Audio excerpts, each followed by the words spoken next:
Hello viewers, আজকে ঝটপট মজাদার লোভনীয় একটা রেসিপি তৈরি করে দেখাবো। তা হচ্ছে দেশি বিলের যে ছোট ছোট বেলে মাছ আছে সেই মাছ দিয়ে শুধু পেঁয়াজ টমেটো দিয়ে চচ্চড়ি করে দেখাবো। হাতে সময় না থাকলে এরকম ঝটপট অল্প সময়ে ছোট মাছের চচ্চড়ি রান্না করে দেখুন, পরিবারের সকলে আপনার প্রশংসা করতে বাধ্য।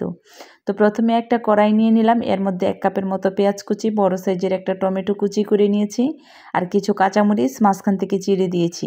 আর এর মধ্যে দিয়ে দিব পরিমাণ মতো লবণ, হলুদের গুঁড়া, মরিচের গুঁড়া, ধনিয়া গুঁড়া দিয়ে পরিমাণ মতো সয়াবিন তেল দিয়ে হাত দিয়ে খুব ভালোভাবে আমি মেখে নেব।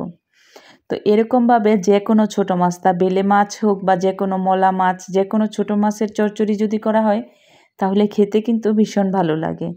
তো এখন পরিমাণ মতো সয়াবিন তেল দিয়ে হাত দিয়ে খুব ভালোভাবে মেখে নেব, যাতে করে টমেটো আর পেঁয়াজটা একটু নরম হয়ে যায়। খুব ভালো করে যদি এইভাবে মাখানো হয় তাহলে তরকারিটা খেতে কিন্তু আরও বেশি ভালো লাগে। তরকারিটার ঝোলটা একটু মাখো মাখো থাকে। তো হাত দিয়ে খুব ভালোভাবে মাখানো হয়ে যাওয়ার পর দিয়ে দেবো আমি ধুয়ে রাখা বেলে মাছ।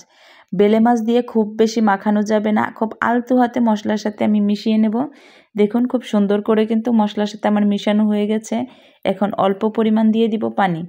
বেলে মাছ অনেক নরম একটা মাছ, এই মাছে খুব বেশি পানির প্রয়োজন হয় না, তো অল্প পরিমাণ পানি দিয়ে দিলাম। এখন চুলায় আমি বসিয়ে দেব। ঢাকনা দিয়ে ঢেকে কিছুক্ষণ রান্না করব, যতক্ষণ পর্যন্ত না তরকারিতে বলক উঠে আসে।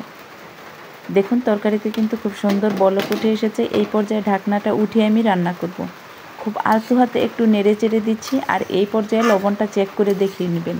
যদি লবণে কম হয় এই পর্যায়ে লবণটা দিয়ে দিতে পারেন। আর যে পরিমাণ ঝোলটুকু আছে সেই ঝোলটুকু আমি জাল করে শুকিয়ে নেব। তো আমার চ্যানেলে যদি নতুন হয়ে থাকেন প্লিজ চ্যানেলটিকে সাবস্ক্রাইব করে পাশে থাকা বেল বাটনটি অন করতে ভুলবেন না। এতে করে আমার পরবর্তী ভিডিও পেয়ে যাবেন নোটিফিকেশন আকারে।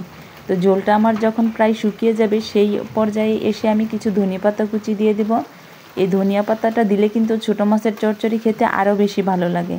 খুব আলতো হাতে একটু নেড়ে চেড়ে দেবো, যাতে করে এই ধনিয়া পাতার স্মেলটা খুব ভালোভাবে মিশে যায়।